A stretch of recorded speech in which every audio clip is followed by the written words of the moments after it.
बहुत बहुत धन्यवाद सर। मंचासीन विपुल मान्यजन और राष्ट्रीय सेवा योजना के आधार स्तंभों को सर्वप्रथम नाभि से निःसृत प्रणाम करता हूँ। सर, हंस के बारे में एक किंवदंती प्रचलित है कि हंस जो है सो दूध को निकाल लेता है और पानी को छोड़ देता है, लेकिन कार्यक्रम को अगर गौर से देखें सर तो यहाँ पानी है ही नहीं, सिर्फ दूध ही दूध।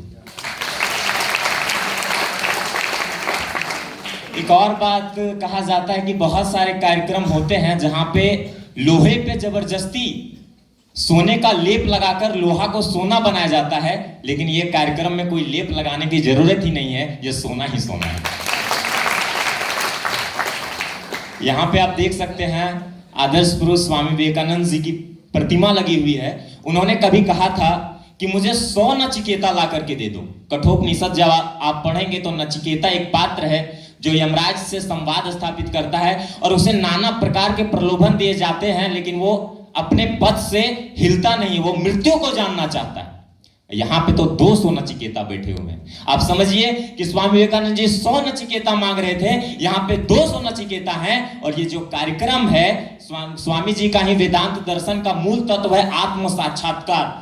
यानी हम जब अपने आप से साक्षात्कार करेंगे तभी हम भारत को विकसित कर सकते हैं। और ये जो 10 दिवसीय शिविर था, ये आप सभी के आत्म साक्षात्कार के लिए एक जन जागरण का शिविर था। ये जो 10 दिन प्रक्रिया चल रही थी, कहा जाता है कि हम जो भी आसपास देखते हैं, जो भी सुनते हैं, जो भी पढ़ते हैं, उसका प्रभाव हमारे मन मस्तिष्क पर पड़ता है।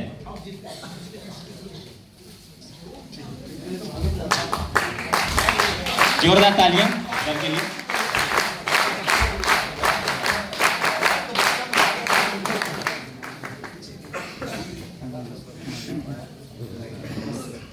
हम आसपास जो भी चीजें देखते हैं, समझते हैं, सुनते हैं, उसका प्रभाव हमारे मन मस्तिष्क पर पड़ता है। और ये जो 10 दिन है, आपको जब भी फुर्सत मिले इन 10 दिन के दैनिक दिनचर्या को अपने डायरी में नोट कीजिएगा कि आप कैसे सुबह उठे, परेड के लिए गए, आपने कम समय में स्नान किया, फिर परेड पर गए, फिर बौद्धिक सत्र पे गए। यानी कि यहाँ पे जो कहा जाता है कि शरीर के फिटनेस के लिए योग की जरूरत होती है और मस्तिष्क के फिटनेस के लिए बौद्धिक सत्र की जरूरत होती है, और शरीर प्लस मस्तिष्क के लिए ये 10 दिवसीय कार्यक्रम हुआ। और यह सब का लाभ आपको तब दिखेगा जब आप अपने गांव जाएंगे। आज ही मैंने सुना कि एक गंदी मछली पूरे तालाब को गंदा कर सकती है, लेकिन मैं आपको एक बात बताता हूं कि एक जला हुआ दीपक 1000 अनगिनत बुझे हुए दीपकों को जला सकता है। इसलिए ये कार्यक्रम ने हम लोगों के भीतर का दीप प्रज्वलित किया है। तो आप जहां भी जाएं, इस शिविर से जो आपने सीखा है, छोटी छोटी चीजों को जो सीखा है, वो अपने गांव, समाज, जिन भी लोगों से आप जुड़े उन्हें सिखाएं।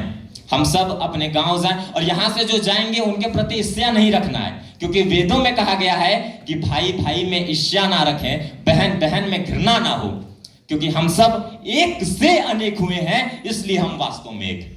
हम सब एक से अनेक हुए, इसलिए हम वास्तव में एक। इसलिए आप सभी से आग्रह होगा कि आप जहां भी जाएं अपने प्रकाश को फैलाएं, इस विश्व को आलोकित करें। और विनोबा भावे जी के नारे के साथ मैं समापन करूंगा। जय जगत। धन्यवाद।